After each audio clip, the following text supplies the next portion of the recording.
습니다. 아멘. 네, 이 신학교 또 이제 3학기가 이제 총 14번의 강의 중에 오늘 이제 12번째 시간이 이제 왔습니다. 자, 오늘은 오바댜, 요나, 미가에 있는 이 세 가지의 이제 소선지서 말씀을 좀 우리가 좀 개략적으로 이제 살펴보는 시간을 갖도록 하겠습니다. 자, 먼저 첫 번째는 오바댜입니다. 오바댜는 총 한 장으로 이루어져 있는 아주 가장 짧은, 구약에서 가장 짧은 이런 말씀이고 총 21절로 이제 구성이 되어 있습니다.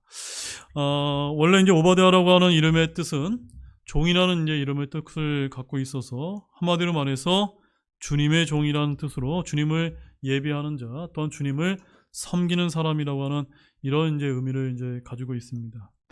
오바댜는 이제 본래 이제 이스라엘이 아니라 에돔과 유다에 대한 대언의 말씀을 이제 담고 있습니다. 여러분 에돔이 누군지 아십니까?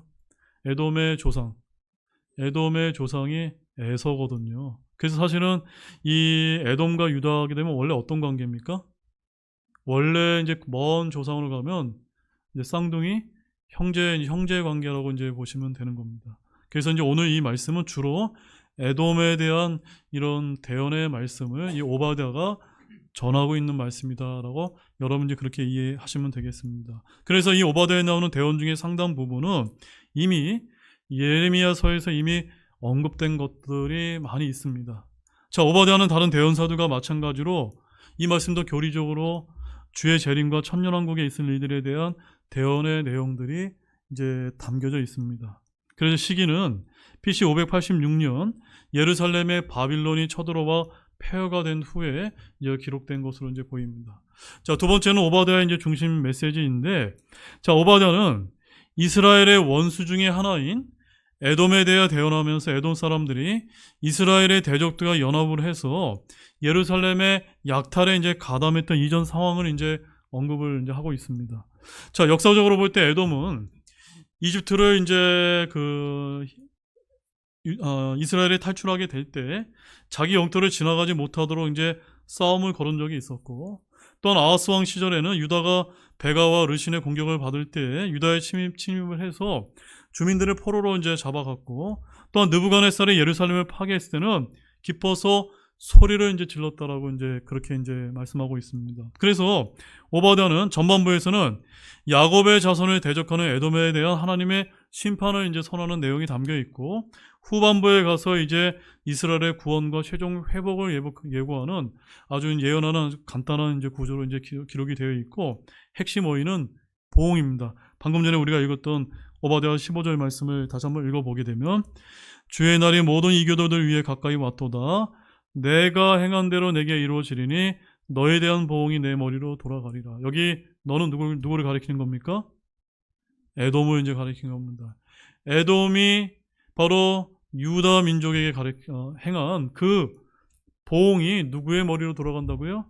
에돔의 머리로 돌아간다라고 하는 이런 심판의 메시지를 지금 이제 전하고 있는 말씀이 오바댜의 이제 중심 메시지가 되겠습니다. 자, 그래서 이제 네 번째로 오바댜의 구조는 1절에서 16절까지는 에돔에 대한 심판과 멸망이 이제 기록이 되어 있고, 그 다음에 나머지 17절에서 21절에는 이스라엘의 이제 회복을 이제 담고 있습니다. 자, 그러면 이제 에돔에 대한 심판과 멸망에 대한 말씀을 좀 잠깐 보겠습니다. 자, 원래 에돔이라고 하는 뜻은 붉음이라고 하는 뜻에서 나왔습니다. 그래서 야곱의 형 에서에게 붙여진 이름이었는데, 그 창세기 25장 30절 말씀을 보십시오.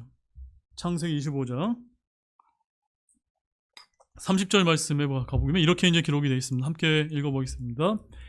야곱에게 이르되 내가 지쳤으니 원하건대 바로 그 붉은 죽을 내가 먹게 하라 하였으므로 사람들이 그의 이름을 에돔이라 하였더라. 네, 즉 에돔이 무슨 뜻이라고요?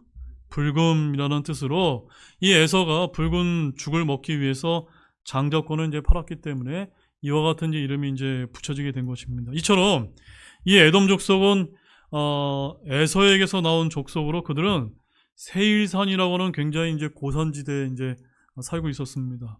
이 산은 사해 남쪽의 산간 지방이었는데 오늘날로 말하면 이 지역이 요르단 지역으로 이제 알려져 있습니다.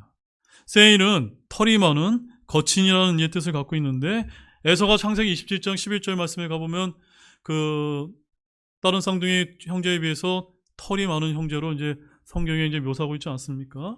그래서 형제였던 야곱과 에서에게서 생겨난 적개심이 수세기 동안 지속되었고 이것이 에돔의 역사에서 잘 이제 나타나 있었던 것입니다. 그래서 민수기 20장 14절에서 21절에 가보게 되면 이 에돔 족속이 이스라엘이 이집트로 가는 도중에 에돔을 지나가겠다는 요구를 거절한 바가 있다라고 이제 기록을 하고 있는 것입니다.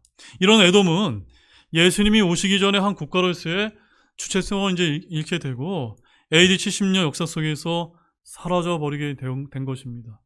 자, 오바댜 시대에는 에돔의 수도가 셀라 혹은 페트라 즉 빨간 장미 도시였는데 이 에돔 족속은 이스라엘에 대한 혹독하고 영속적인 악의를 이제 가지고 있었고 모든 야곱 족속을 미워했으며 그것이 그들에게 커다란 죄였다라고 성경은 말씀하고 있는 것입니다.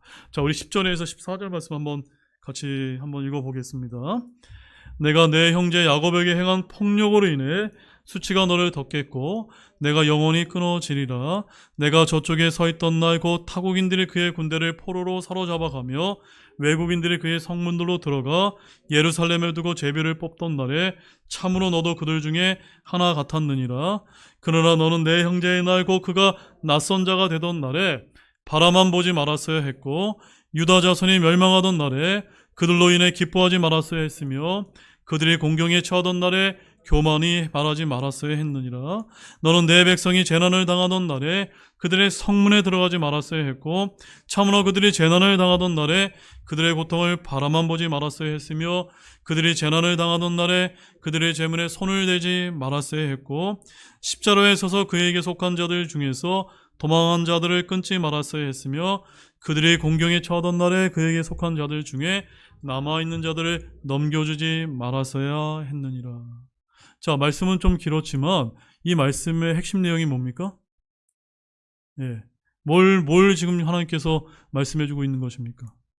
그 에돔 족속이 원래는 이스라엘의 형제 족속이었다는 겁니다. 형제, 너희도 형제 아니냐? 그런데 그 형제와 같았던 에돔 족속이 이스라엘에게 어떻게 했다는 겁니까?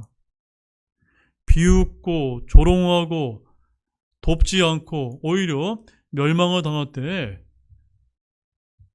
기뻐서 소리를 지르고 이렇게 교만하게 이제 행동을 했다는 겁니다.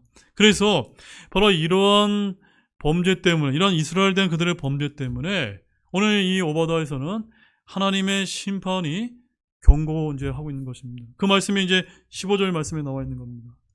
주의 날이 모든 이교도들이 위에 가까이 왔도다. 내가 행한 대로 내게 이루어주니 너에 대한 보응이 내 머리로 되돌아가리라. 언제 최종적으로 이 보응이 이제 끝나게 되는 겁니까? 주의 날, 바로 7년 환란기 때 이런 에돔 족속의 모든 심판의 그런 종결이 임하게 될 것이다 라고 말씀하신 겁니다. 결국 하나님께서 말씀하신 대로 에돔은 망하게 되었고 이스라엘은 지금까지 이제 남아있게 된 것입니다. 자, 오바댜서 17장에서 17절에서 21절은 이스라엘 회복을 다루고 있는데, 자, 이 부분에서는 하나님께서 하나님의 백성을 보호하시는 긍휼이 이제 나타남을 이제 우리가 볼 수가 있습니다.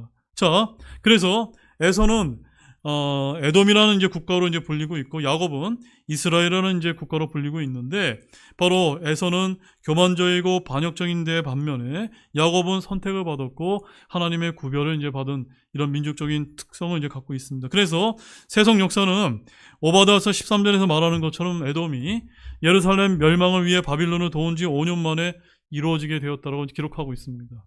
자, 3세기에 와서는 에돔의 언어마저 소멸되어 버렸다라고 세속 역사가는 말하고 있습니다. 자, 본문 17절에서 21절 말씀도 우리 추가로 읽어보도록 하겠습니다. 함께 읽겠습니다. 그러나 시온산 위에는 구출이 있고 거룩함이 있을 것이요 야곱의 집은 자기 소유물을 소유하리라. 야곱의 집은 불이 되고 요셉의 집은 불꽃이 되며 에서의 집은 지푸라기가 되리라. 그들이 저들을 불사르고 삼키리니 에서의 집에 남아있는 자가 하나도 없으리라. 주가 그것을 말하였느니라. 남쪽에 있는 자들은 에서의 산을 소유하고 평야에 있는 자들은 블레셋 사람들을 소유할 것이며 또 그들은 에브라임들과 사마리아의 들을 소유하고 베냐민은 길앗을 소유하리라. 또 포로로 잡혀간 이스라엘 자손들의 이 군대는 가나안 족속의 땅을 사르바까지 소유하고 예루살렘에서 포로로 잡혀간 자들 곧 스바랴에 있는 자들은 남쪽의 도시들을 소유하리라. 구원자들이 시온산 위로 올라와 에서의 산을 심판하리니 그 왕국이 주의 것이 되리라. 이제 읽으시면서 어땠습니까? 이해가 되십니까? 네. 결국 이제 하나님께서 이 에돔은 심판하시고 이스라엘은 장래에 회복시켜 주신다고 하는 그런 약속의 말씀이 이 오바다의 전체적인 그런 주제가 이제 되는 것입니다. 자, 그 다음에 요나서 보겠습니다. 그 다음 장. 요나서는 이제 1장 1절에서 4장 11절까지의 말씀이 있는데, 자, 요나는 여러분들 이것을 이제 기억하셔야 됩니다. 하나님께서 우리와 같은, 우리가 어떤 사람입니까? 우리가. 따라해 보시죠. 자기 길을 고집하고, 불순종하고, 불평하는 사람이 아닙니까? 이것이 우리의 모습이 아닙니까? 이런 우리의 모습이 가장 대표적으로 나타낸 사람이 오늘 여기서 누굽니까? 요나가 그렇다는 겁니다. 바로 요나를 통해서 하나님께서는 그와 같은 사람을 통해서 일하신다, 일하지 않는다? 일하신다는 겁니다.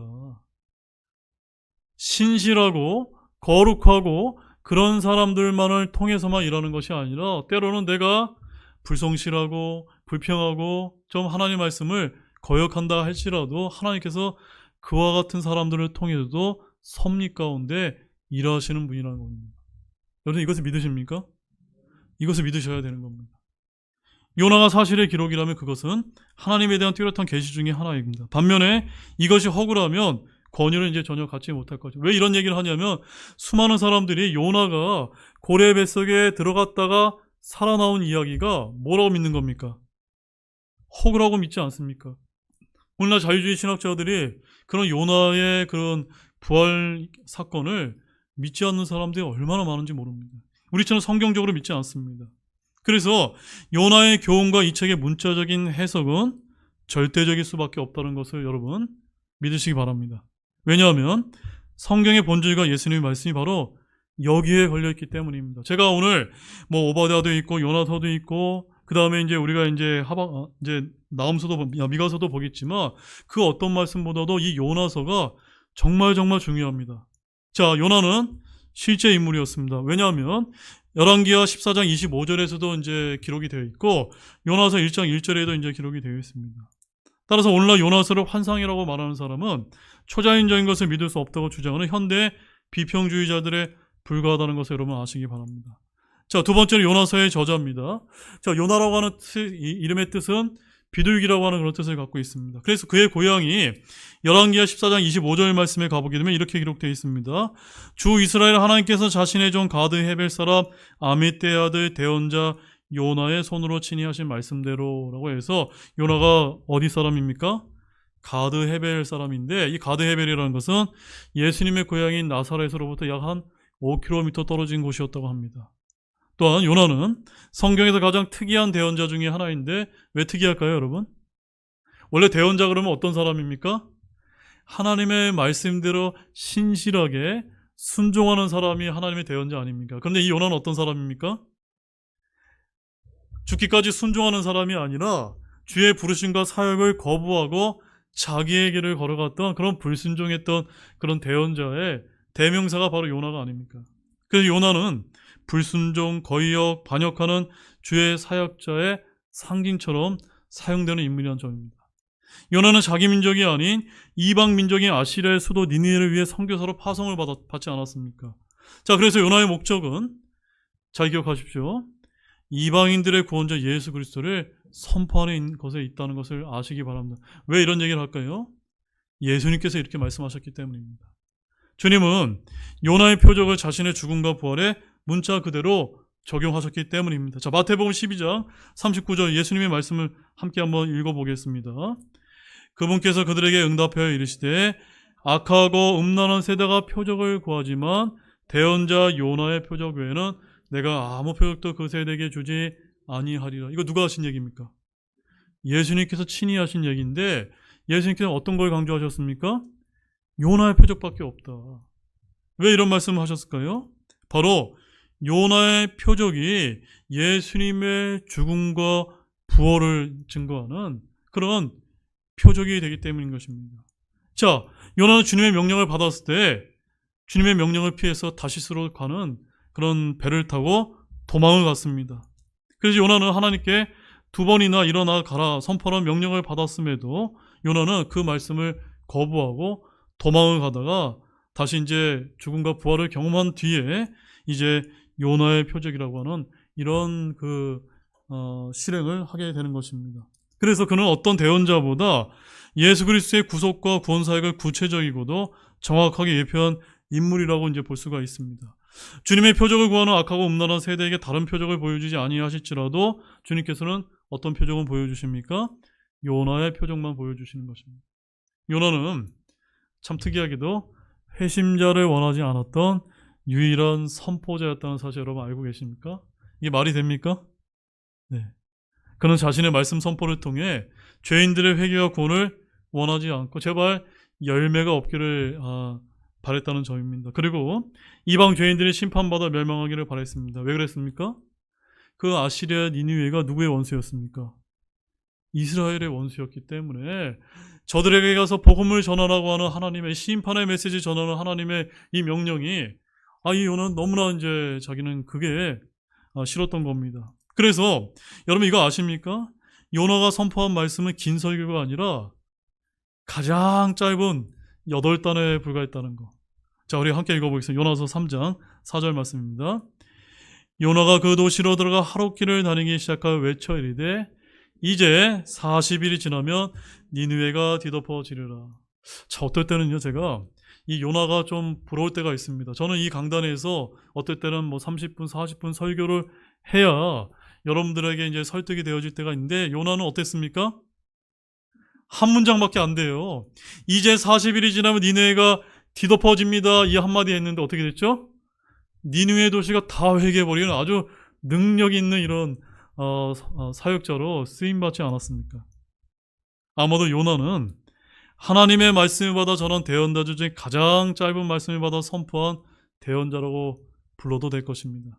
그렇다고 해서 이 요나가 요나서에만 등장하는 대언자는 아닙니다. 그는 여러 번 2세 때 북왕국에서 태어난 대언자였고 요나는 성경 비평가들의 지적과는 달리 매우 역사적인 인물이며 이것은 우리 주님께서 친히 확증하신 내용이라는 사실을 여러분 기억하기 원합니다.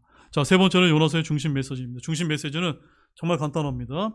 요나서 1장 2절과 3장 2절 말씀을 보게 되면 우리 2절과 3절 말씀 함께 한번 읽어보시죠. 1장 2절만 먼저 읽어보겠습니다. 일어나 저 큰 도시 니느웨를 가서 그것을 대적하여 외치라. 그들의 사악함이 내 앞에 다다랐느냐 하시니라. 3장 2절도 읽겠습니다. 일어나 저 큰 도시 니느웨로 가서 내가 내게 명하여 선포하게 한 것을 그곳에 선포하라 하시니. 자, 중심 메시지가 뭡니까? 일어나서 가서 선포하라인 것입니다. 이것이 요나서의 중심 메시지이고 네 번째 요나서의 구조는 간단합니다. 총 4장까지 있는데 1장은 도망가는 요나, 2장은 기도하는 요나, 3장은 선포하는 요나, 4장은 배우는 요나. 도망가고 기도하고 선포하고 배우는 요나가 이 요나서 전체의 이제 줄거리입니다. 자, 먼저 도망가는 요나 잠깐 보겠습니다. 자, 1장은 주님이 주신 사역을 이제 거절하고 도망가는 요나의 모습을 다루고 있는데 요나가 왜 도망갔다고요? 자신의 원수와 같은 그 아시리아에게 가서 말씀을 선포하라고 하셨기 때문에 요나는 이게 너무나 싫었던 것입니다. 마치 우리나라로 말하면 우리나라를 이제 식민 지배했던 일본에 가서 복음을 전하라고 하는 것과 똑같았다는 얘기입니다. 자, 요나서 1장 2절 말씀에 주님이 이렇게 얘기하십니다. 일어나 저 큰 도시 니느웨를 가서 그곳을 대적하여 외치라. 그들이 사악함이 내 앞에 다다랐느니라 하시니라. 그러나 그는 아시아로 가는 대신에 다시스로 이제 도망을 쳤다는 점입니다. 그래서 하나님으로부터 도망쳤다기보다는 무엇을 회피했던 겁니까? 대언자로서의 부르심을 회피했던 것입니다. 왜냐하면 그는 이스라엘의 원수였던 니느웨가 구원받는 것을 결코 원하지 않았기 때문입니다. 그래서 반대 방향으로 가는 배를 탔던 것입니다. 자, 3절 말씀 한번 읽어보겠습니다. 1장 3절 한 목소리 읽겠습니다. 그러나 요나가 주의 얼굴 앞을 떠나 다시스로 도망하려고 일어나서 요바로 내려갔다가 다시스로 가는 배를 만났으므로 그가 주의 앞을 떠나 그들과 함께 다시스로 가기 위해 뱃삭을 내고 그 안으로 내려가니라. 자, 그럼 하나님께서는 자신이 원하시는 곳에 그를 보내시기 위해서 뭘 준비했습니까? 폭풍을 친히 이제 준비를 하셨습니다. 그래서 불순종한 요나가 스스로 죽기를 이제 자청했을 때 자신으로 인해 폭풍이 왔다는 사실을 요나는 이내 이제 깨달았습니다. 그래서 그는 그 당시 이제 회개하거나 기도하지 않았고, 요나는 자신의 불순종으로 인해 자신이 타고 있던 배가 위험에 처했고 모든 사람이 죽게 되었음을 이제 알았을 때 요나는 자기 죽음으로만 이 난국을 해칠 수 있다는 사실을 알았던 것입니다. 그래서 그는 이렇게 이제 사람들에게 얘기합니다. 자, 1장 12절 읽겠습니다. 그가 그들에게 이르되 나를 들어 바다에 던지라. 그러면 바다가 너희를 위해 잔잔해지리라. 나로 인해 이 큰 폭풍이 너희에게 닥쳤음을 내가 아노라. 요나는 비록 주님께 불순종했지만 그는 자신의 죽음으로 인해서 많은 사람들을 살릴 수 있었다는 사실을 알았고 기꺼이 죽음을 택했던 것입니다. 한마디로 말해서 자신의 죄와 불순종으로 인한 불가피한 선택이었지만 결국 그의 죽음으로 인해 결국 파도가 잔잔해졌다고 말씀하고 있습니다. 그래서 15절 말씀에 이렇게 얘기합니다. 이에 요나를 들어 바다에 던지니 바다가 격렬히 뛰놀기를 그치매. 자, 이러한 점에서 요나는 세상을 대속하기 위해서 죽으신 누구를 예표하는 겁니까? 주 예수님을 예표하는 아주 대표적인 인물이라는 점입니다. 요나의 죽음은 1차적으로는 배에 탄 많은 사람을 살리지 않았습니까? 그래서 궁극적으로는 요나는 자신이 죽음으로써 자신의 민족이 아시아로부터 완전히 구원받을 수 있다고 생각을 했습니다. 이 점에서 요나는 주 예수 그리스도의 모형이 아닙니까? 주님은 요나의 죽음을 단지 고기밥으로 던져주신 것이 아니라 주 예수 그리스도의 죽음과 부활이라는 신약의 대속적 진리의 모델로 사용하셨던 것입니다. 즉 하나님은 요나를 표적의 주인공으로 삼으셨던 것입니다.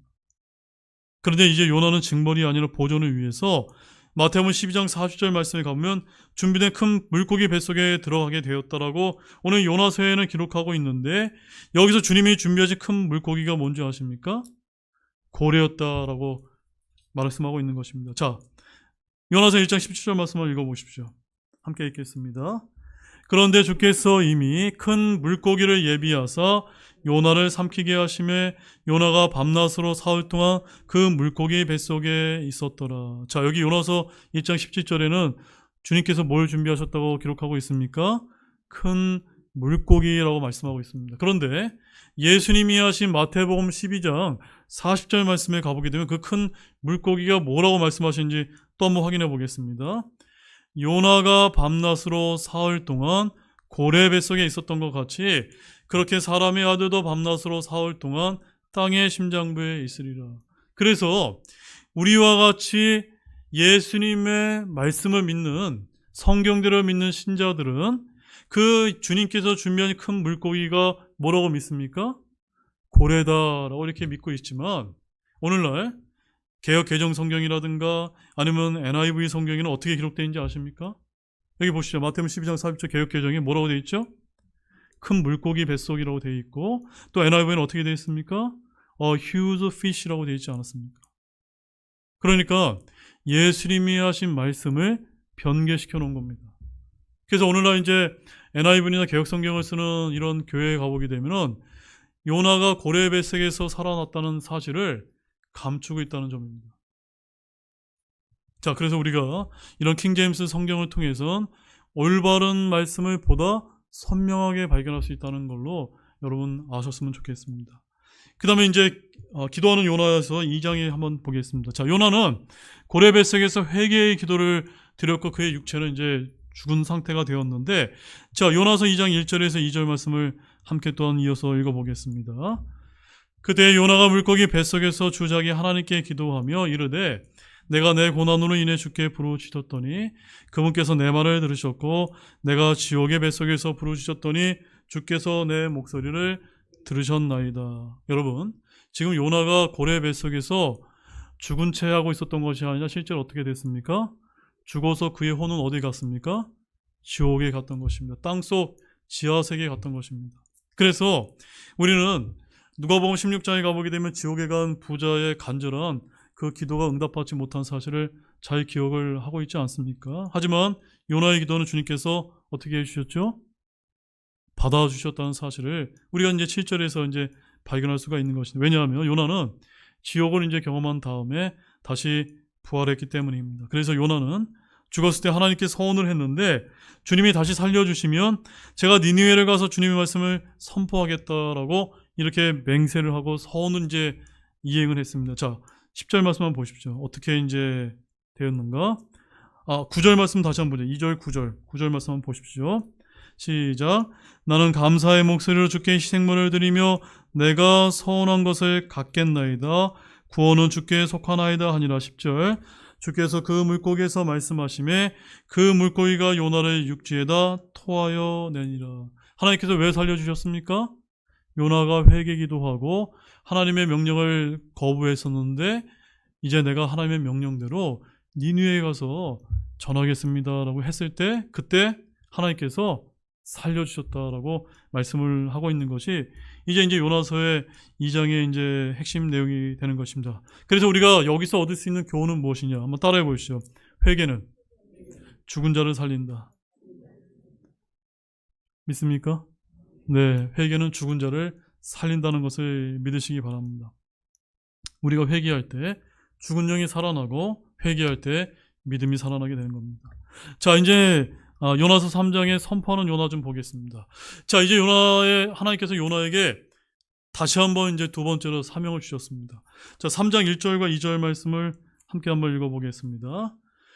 주의 말씀이 요나에게 두 번째 임하여 이르시되 일어나 저 큰 도시 니느웨를 가서 내가 내게 명하여 선포하게 한 것을 그곳에 선포하라 하시니. 자, 여러분, 주님은 실패가 있을까요, 없을까요? 실패가 없는 분입니다. 그래서 요나는 처음에 이 명령을 받았지만 불순종했습니다. 한마디로 그는 어설픈 민족주의자였기 때문입니다. 요나는 하나님의 일보다는 민족의 이익을 이제 우선시했던 것입니다. 어떤 면에서는 애국자라고 볼 수 있습니다. 요나는 하나님의 방식 대신에 자기의 방식을 고집했던 사람입니다. 자, 제가 왜 이런 말씀을 드리냐면 오늘날 역시도 저와 여러분 가운데 요나와 같은 성도들이 많이 있을 수 있기 때문입니다. 하나님의 일을 하나님의 뜻대로 순종하는 대신에 자기 생각대로 행동한다는 점입니다. 주님의 말씀이 두 번째 요나에게 임했습니다. 명령은 이전과 동일했는데 저와 여러분 여기도 모두 요나에게 주어진 동일한 명령이 있다는 것을 기억하기를 원합니다. 자, 한 말씀만 보겠습니다. 자, 마태복음 28장 19절과 20절 말씀 한 목소리 읽겠습니다. 그러므로 너희는 가서 모든 민족들을 가르치고 아버지와 아들과 성령의 이름으로 그들에게 침례를 주며 무엇이든지 내가 너희에게 명령한 모든 것을 그들에게 가르쳐 지키게 하라. 보라, 내가 세상의 끝까지 항상 너희와 함께 있느니라 하시니라. 여기서도 주님께서 뭐라고 명령하십니까? 저와 여러분에게 가서 복음을 전하라 라고 하나님께서 요나에게 하셨던 그런 똑같은 명령을 저와 여러분에게도 하고 계시다는 사실입니다. 따라서 저와 여러분 어떻게 살아야 됩니까? 이와 같은 주님의 명령에 따라서 세상으로 나가시기 바랍니다. 너는 일어나 가서 명한 것을 선포하라는 것입니다. 주님의 부르심이요 사명인데 이 외로운 대언자는 결국 큰 도시 니느웨를 가서 하나님의 말씀을 선포했습니다. 하나님의 종에게 두 번째 기회가 주어졌고 그는 가서 선포했기 때문에 그 도시가 하나님께 회개하며 돌아오게 되었다는 점입니다. 자, 그래서 1장에서 나온 선언들을 한번 생각해 보십시오. 예수님께서는 사람의 아들로 이 세대에게 표적이 되리라고 말씀을 하셨던 것입니다. 그래서 그 도시는 회개했고 하나님께서 그분의 뜻을 돌이키셨다고 말씀하고 있습니다. 자, 요나서 3장 10절 말씀 보십시오. 어떻게 회개했는지 함께 보겠습니다. 하나님께서 그들이 행한 일, 곧 그들이 자기들의 악한 길을 버리고 돌아선 것을 보시고 친히 그들에게 행하리라고 전에 말씀하신 해악에 대해 하나님께서 뜻을 돌이키사 그것을 행하지 아니하시니라. 우리가 이런 말씀을 통해서 어떤 것을 발견하셔야만 되냐면 우리가 사람들에게 가서 복음을 전하고 진리를 전하게 되면 저 사람 복음 받아들이지 않을 거야 라고 지레 겁먹고 또한 포기하지 마시고 우리가 전하지 않기 때문에 회개하는 일이 일어나지 않을 수밖에 없다는 사실을 여러분 이런 말씀을 통해서 교훈을 얻으셨으면 좋겠습니다. 자, 그 다음에 배우는 요나 4장을 한번 보겠습니다.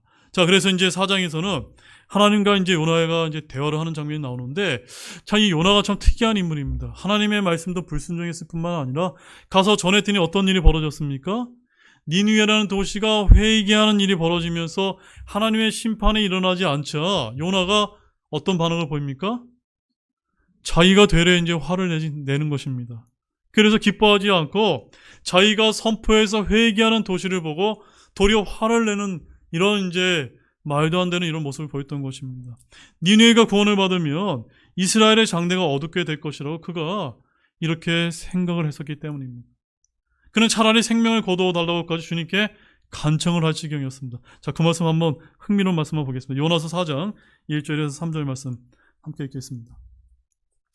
그러나 요나가 그 일을 심히 못마땅하게 여기고 매우 분노하여 주께 기도하여 이르되 간청하나이다. 오 주여, 내가 전에 내 나라에 있었을 때 내 말이 이러하지 아니하였나이까. 그러므로 내가 먼저 다시스로 도망하였사오니 이는 주께서 은혜로우시고 긍휼이 많으시며 분노하기를 더디하시고 큰 친절을 베푸사 해악에 대하 뜻을 돌이키시는 하나님이신 줄을 내가 알았기 때문이다. 그러므로 오 주여, 이제 간청하건대 내게서 내 생명을 취하소서. 사는 것보다 죽는 것이 내게 더 나으리라 하며. 참 이해할 수 없는 인물입니다. 자기가 하나님의 메시지를 전했더니 그 이방 민족이, 이방 도시가 회개했더니 그걸 보고 화내면서 자기를 죽여달라고 하는 이런 사람이 어디 있습니까?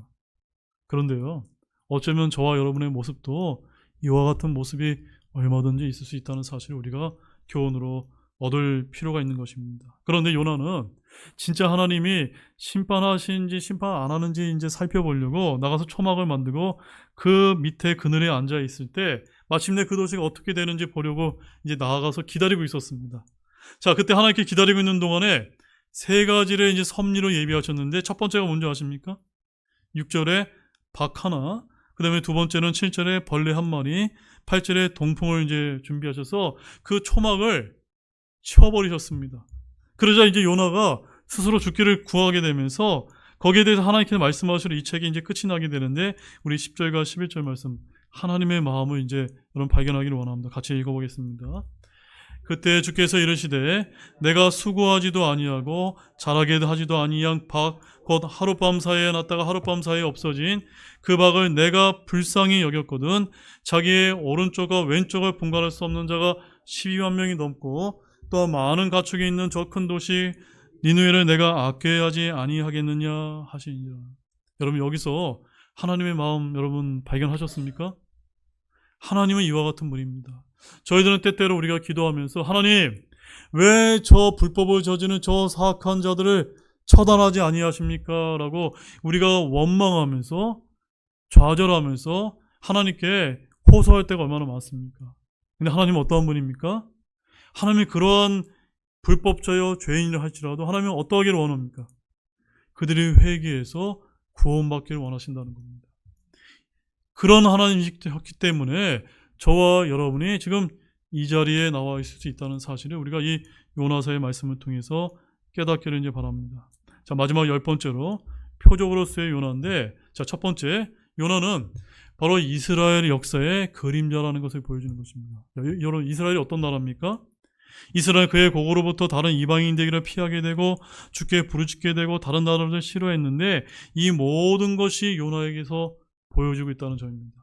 그 다음에 두 번째는 요나는 주님의 죽으심과 장사 지냄 부활을 예표하고 있는데, 예수님께서 이 사실을 마태복음 12장 38절에서 41절 말씀을 통해서 확실하게 이제 보여줍니다. 그래서 우리는 여기서 구약의 예표론이 하나님의 영감으로 되었다는 사실을 확증하게 되는 것입니다.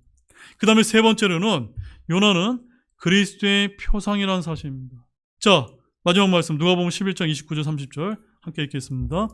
사람들이 함께 빽빽이 모여 있을 때 그분께서 말씀하기 시작하여 이르시되 이 세대는 악한 세대라. 그들이 표적을 구하지만 대언자 요나의 표적 외에는 내가 아무 표적도 그 세대에게 주지 아니하리니 이는 요나가 니느웨 사람에게 표적이었던 것 같이 사람의 아들도 이 세대에게 그러할 것이기 때문이라. 자, 이 말씀은요, 바로 교리적으로 한 가지만 제가 말씀드리겠습니다. 교리적으로 요나는 예수님의 죽음과 부활뿐만이 아니라 이방인들에게 왕국 복음을 전하기 위해 보내임을 받은 환난 성도들을 예표하는 인물로서 그렇게 이제 이해될 수도 있다는 점입니다. 자, 교리적으로 어떻다고요? 7년 환난기 때 그 이방 민족에게 왕국 복음을 전하기 위해서 복음을 전하는 환난 성도들을 또한 예표하는 그런 인물로도 여기 이제 기록되는 사실 여러분 좀 아셨으면 좋겠습니다. 자, 미가서는 짧습니다. 세 번째 미가 한번 펴보시기 바랍니다. 미가서는 1장에서 7장 20절까지 있는데 1장 2절 말씀이 이제 중심 구절이 됩니다. 자, 미가는 자기 이름에 걸맞게 하나님께서 죄는 미워하시되 죄는 사랑하심을 보여준 사역자이고, 미가는 뭘로 이제 유명하냐면 예수 그리스도의 출생진을 예고한 메시아의 전령으로서 이제 유명합니다.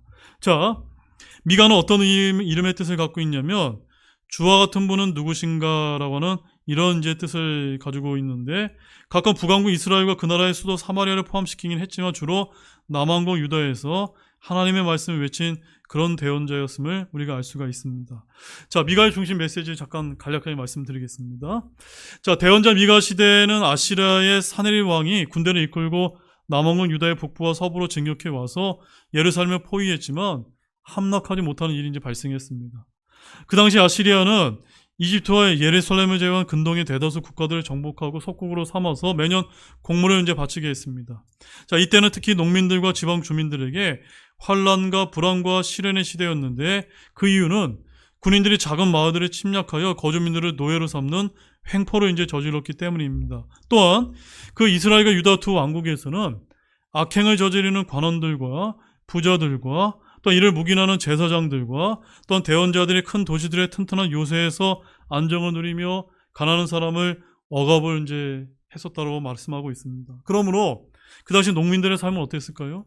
농민들은 아시리아 사람들과 자기 나라의 착취자들로부터 이중의 고통을 이제 받았다고 이제 말씀을 하고 있는 것입니다. 그래서 미가는 이렇게 억압받는 백성들의 사정을 변호하기 위해서 목숨을 걸고 담대하게 하나님의 공의를 외치며 현재의 심판과 장래의 축복을 전했던 이제 대언자입니다. 자, 미가서 1장 2절 말씀 함께 읽어보겠습니다. 너희 모든 백성들아 들으라. 온 땅과 그 안에 있는 모든 것들아 귀를 기울일지어다. 주 하나님 곧 자신의 거룩한 전에서 나오시는 주께서 너희를 대적하는 증인이 되시리라.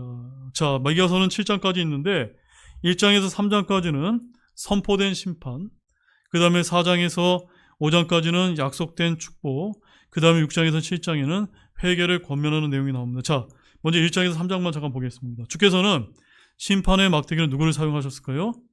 아시리아를 이제 사용했습니다. 그래서 미가서 1장 9절 말씀 함께 읽어보겠습니다.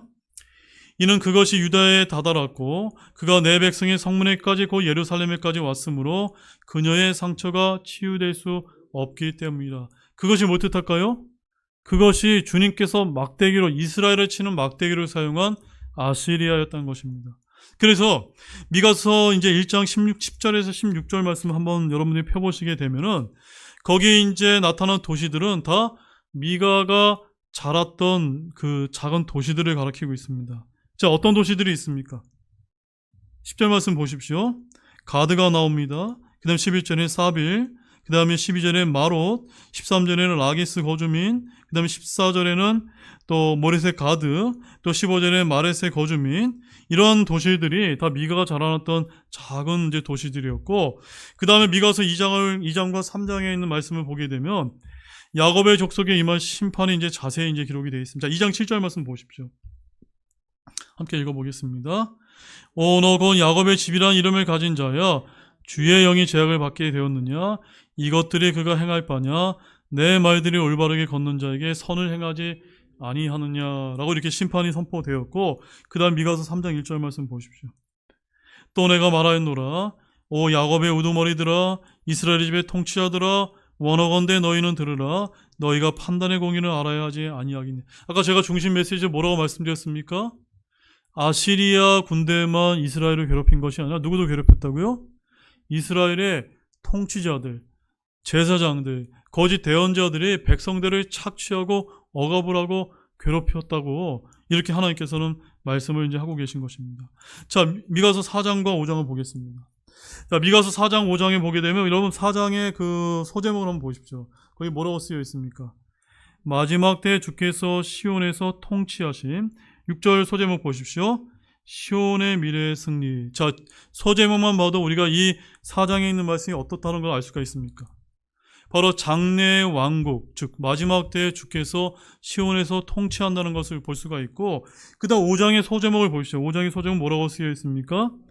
장래의 왕, 다가오는 메시아라는 것을 통해서 바로 재림하시는 예수 그리스도를 가리키는구나. 바로 천년왕국 때 이 땅에서 다스리실 예수님을 가리키는구나 라는 것을 알 수가 있습니다.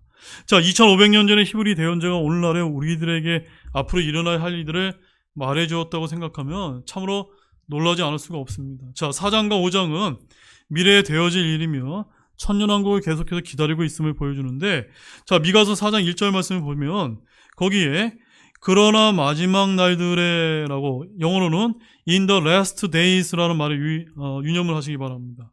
그런데 2절에 이스라엘이 아닌 뭐라고 기록하고 있습니까? 많은 민족들이라는 말씀 한번 발견하셨습니까? 많은 민족들이 오매 이르기를 오라 우리가 주의 산으로 올라가고 야곱의 하나님의 집으로 올라가자라고 해서 이 말씀이 뭐 뜻하는 겁니까? 7년 환란기가 끝나고 이방 민족의 심판 때 양의 민족과 염소의 민족으로 다 가른 다음에 양의 민족에 속한 민족들이 어디로 올라가는 겁니까? 바로 주의 산으로 예루살렘으로 야곱의 하나님의 집으로 올라가는, 즉 메시아의 왕국의 일부가 되게 됐다 것이라는 사실을 여기서 지금 대언하고 있는 것입니다. 그런데 미가서 4장 9절 말씀에 가보게 되면 거기 어떤 말씀이 있냐면 이제 내가 어찌하여 크게 부르짖느냐라는 말씀을 볼 수가 있고, 또 10절 말씀에 가보게 되면 이제 내가 그 도시에 나가라는 말씀을 볼 수 있고, 11절에서는 이제 또한 많은 민족들이 너를 대적하려고 모여라는 말씀을 통해서 미래 시대가 현재로 바뀌고 있게 되는 것을 우리가 이제 발견할 수가 있습니다. 그 다음에 이가서 5장 3절 말씀 보십시오. 3절 말씀에 그러므로 산골을 겪는 그녀가 출산할 때까지 그가 그들을 내줄 것이며 라는 말씀을 통해서 바로 이 이스라엘 유대인들이 7년 환란기 때 산골을 겪는 야곱의 고난의 때를 이제 겪게 될 것이라는 사실을 이제 보여주고 있는 것입니다. 그 다음에 이제 미가서 5장 2절 말씀 보시죠. 아주 유명한 말씀 같이 한번 읽겠습니다. 그러나 너 베들레헴 에브라다야 내가 유다의 수천 가운데 작을지라도 이스라엘에서 치리자가 될 자가 내게서 내게로 나오리라. 그의 나아감은 옛적부터 있었고 영원부터 있었느니라. 자, 이 말씀이 바로 예수님의 초림 당시의 출생지인 베들레헴 에브라다라는 것을 예언하는 그런 굉장히 중요한 말씀이기도 하지만, 그 예수님이 누구로 오신 겁니까? 이스라엘에서 치리자 왕으로 오셨다. 바로 천년왕국 때 다스리실 메시아의 왕국의 왕으로 오셨다는 사실을 여기서 이제 다루고 있는 것입니다. 자, 그런데 미가가 이 사실을 너무나 분명하게 말했기 때문에 우리가 마태복음 2장 5절 말씀에 가보게 되면 동방의 지혜자들이 이제 헤로다기에 와서 유대인의 왕으로 나신 예수님이 어디 있느냐고 물었을 때 서기관들이 바로 다른 말씀이 아니라 이 미가서 5장 2절 말씀을 근거로 해서 확실한 데 대답을 했던 것입니다. 마태복음 2장 5절은 어떻게 대답을 했습니까? 그들이 그에게 이르되 유대의 베들레헴이니이다. 주께서 대언자를 통해 이같이 기록하시기를. 이 대언자가 누굽니까? 이 대언자가 바로 미가서 5장 2절에 나와 있는 그 미가 대언자를 가리키는 것입니다. 자, 미가서 5장 3절의 상반절과 하반절 사이가 바로 지금 우리가 살고 있는 시대인데 미가는 그것을 예견하지 이제 못했던 것 같습니다.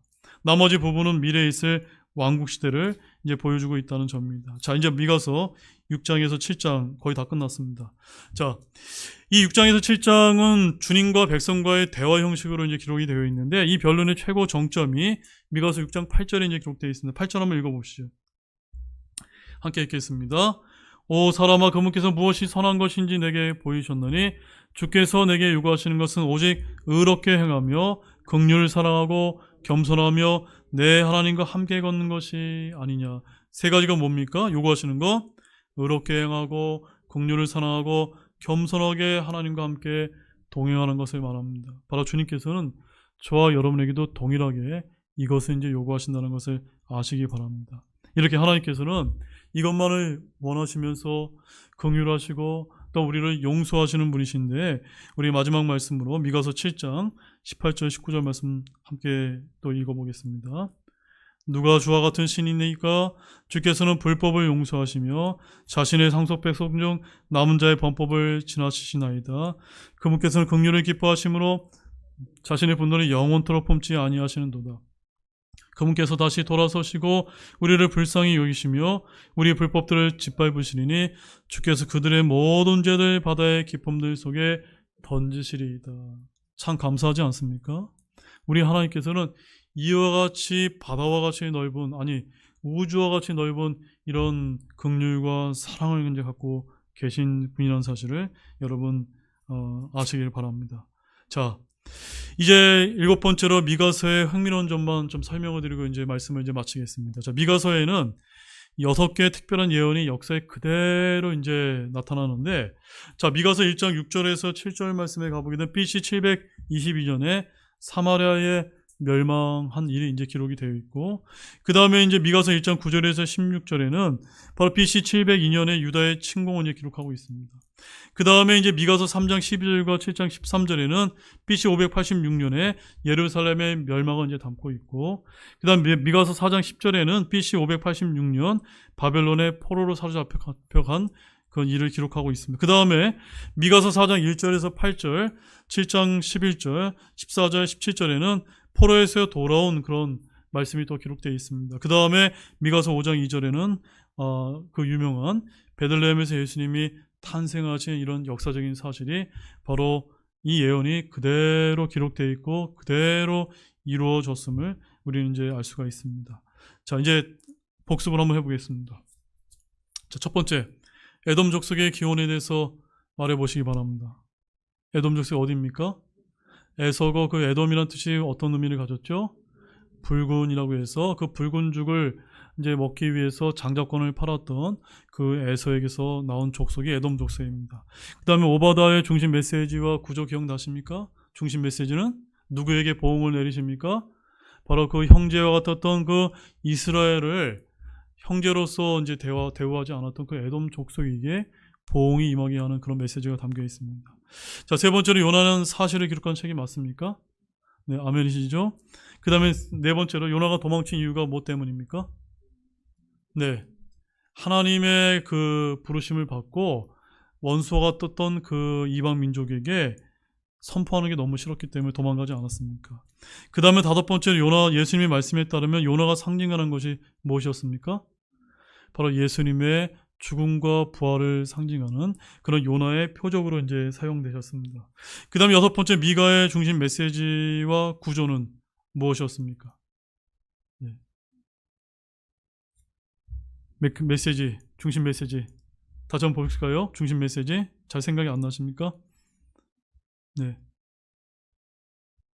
여기 한 말씀을 보겠습니다. 미가서 1장 2절. 너희 모든 백성들아 들으라. 오 땅과 그 안에 있는 모든 것들아 귀를 기울이시오다. 주 하나님 곧 자신의 거룩한 자리에서 나오신 주께서 너희를 대적하는 증인이 되시리라. 한마디로 그 이스라엘 백성들이 아시리아가 이제 무엇으로 사용되었습니까? 하나님의 그 이스라엘 치는 막대기로 사용됐는데 그 아시리아에게도를 통해서 하나님의 심판으로 이스라엘을 치시고, 또한 그 이스라엘과 유다 왕국에서 대언자들, 치리자들, 제사장들, 거짓 대언자들이 활개를 치면서 백성들을 억압하지 않았습니까? 이들에게 심판의 메시지를 이제 전하는 것입니다. 그 다음에 이제 마지막으로 일곱 번째, 미가서의 흥미로운 점은 6개의 특별한 예언이 역사에 그대로 나타났는데 그것에 대해서 제가 잘 설명을 드렸죠. 이것을 잘 기억하길 원합니다. 자, 기도하고 마치겠습니다.